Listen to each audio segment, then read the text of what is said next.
Sometimes small details have a massive impact, and for Charles Leclerc, an upgrade that Ferrari played down to a degree completely transformed his season.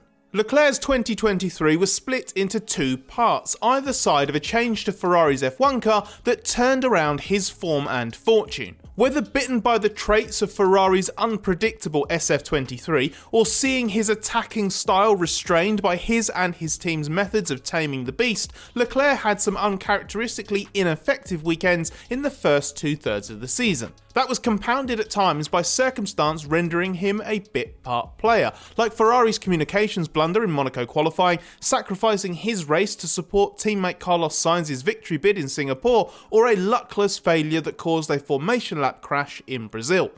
But it was the car itself that caused Leclerc the biggest problems, and it wasn't until the final third of the year when Ferrari was really able to let him tap into his full talent on a consistent basis. The weaknesses of the Ferrari were apparent from very early on, since the first time it ran in anger at the Bahrain pre-season test.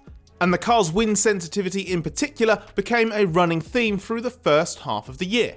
There were still plenty of peaks, like the whole Baku weekend when Leclerc was on pole and finished third, or being best of the rest again in Austria and Belgium.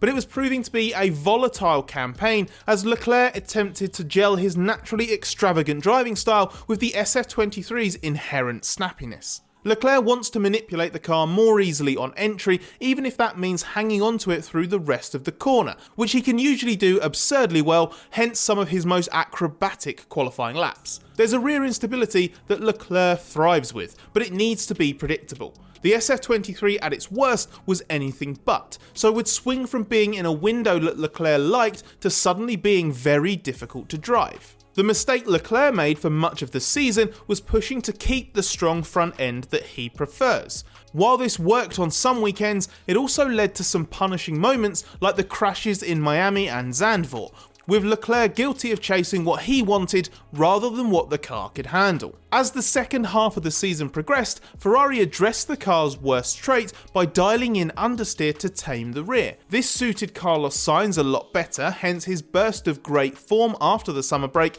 including the win in Singapore during a short spell as Ferrari's clear lead driver. Leclerc tried to adjust his driving to replicate Sainz's effectiveness, which was maybe a qualified success. Leclerc wasn't quite as competitive as Sainz, but he was still pretty good. He chased Sainz relentlessly in that epic Monza battle for the final podium place and played the support role perfectly in Singapore to help Sainz win there. Once a new floor came along in Japan though, Leclerc could start to move back to the kind of car setup he preferred.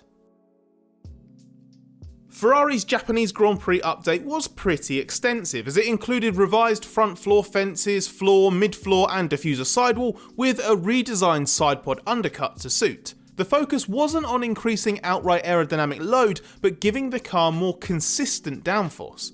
In the ground effect era, teams can see incredible aerodynamic potential when developing the car, but accessing that on track is a lot more difficult because of the real world conditions that the car runs in. F1 cars never exist in a steady state, they are constantly moving around, and the environment they run in changes constantly too, with uneven track surfaces, swings in wind speed and direction, and even climatic conditions impacting how a car's aerodynamics perform. When it comes to the ground effect cars, the performance is dictated by how well the airflow is controlled under the floor. You can think of it almost like a light switch. You can have a dimmer or a binary on-off. Dimmer switch floor ceiling is more consistent and controlled, light switch floor ceiling offers great peaks but big losses. Sealing off the floor is critical. That's why even though so much of the detail is underneath and out of view, you often see changes to the entry to the Venturi tunnels and the floor edges whenever teams bring a new floor. So it was with Ferrari this year. The underfloor leading edge had 3 iterations since the beginning of the season, with a major change in profile in Miami. At Suzuka, there was just a small change to the inner splitter leading edge profile, which alters the flow distribution to the underfloor. Ferrari also increased the length of the small tunnel that is in the outer area of the back of the floor. If that is simply flat, then when it's on the ground or very close to it, the underfloor downforce numbers will be massive, but move it up even fractionally and the losses will be huge. Having this extended tunnel open at the rear makes it less aggressive, as the air will flow all the way through to the inside of the rear tyre. Ferrari team boss Fred Vasseur actually described the Suzuka floor as a small upgrade, because in terms of pure performance it was not something mega. But he confesses in hindsight that it was important and beneficial for Leclerc in terms of his comfort in the car. With the new floor, Leclerc immediately ended a run of consecutive qualifying and race defeats to Sainz. And though one race wasn't enough to draw a firm conclusion at the time, everything that's followed led Leclerc to a clear observation by the season's end. He views his 2023 in two parts, pre-Japan and post-Japan, and describes himself as much more at ease with the car since that floor upgrade. Leclerc is not exaggerating when he divides his season into those segments. The difference is pretty astonishing. Had he not been disqualified from Austin and been able to take the start in Brazil, where he had that unfortunate reliability issue that sparked a formation lap crash, Leclerc's 7-event run from Japan onwards would have come very close to matching his entire points tally for the 15 race weekends that preceded it. And when you take a look at the numbers more closely, it only gets more impressive. For context, we've discounted the Brazilian Grand Prix from this comparison because Leclerc didn't start, and we've discounted his disqualification in Austin because that was out of his hands. We don't want to conveniently inflate Leclerc's post-upgrade numbers, but it seems harsh to include those ones. To be honest, even if we had included them, every metric from Japan onwards would still be better, but this offers a fairer assessment of Leclerc's performance. More points per start, more poles, better grid and finishing averages, and even the same number of podiums despite considerably fewer races shows just how sparkling Leclerc's end of season form was. 3 poles in the final 7 races is pretty extraordinary up against the might of Max Verstappen and Red Bull, as is the fact that Leclerc ended the year with as many poles as every driver except Verstappen combined. And despite being disqualified in the US and not getting to start from second in Brazil, Leclerc scored more points than Sainz over the last 7 events. In fact, only Verstappen and Lando Norris in the massively improved McLaren outscored Leclerc in that final phase of the season. It was such a prolific points return, it nearly let Ferrari steal second from Mercedes in the Constructors' Championship. When performance is determined by barely a few tenths of a second, the little details do matter.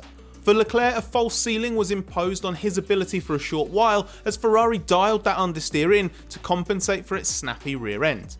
That phase of the season exposed a limitation on Leclerc's side that's a little similar to what Verstappen had to deal with mainly in the first part of 2022 in an overweight Red Bull. A driver that thrives so much with the rear end moving around because they can manipulate its rotation so effectively can then struggle when the front end is weak.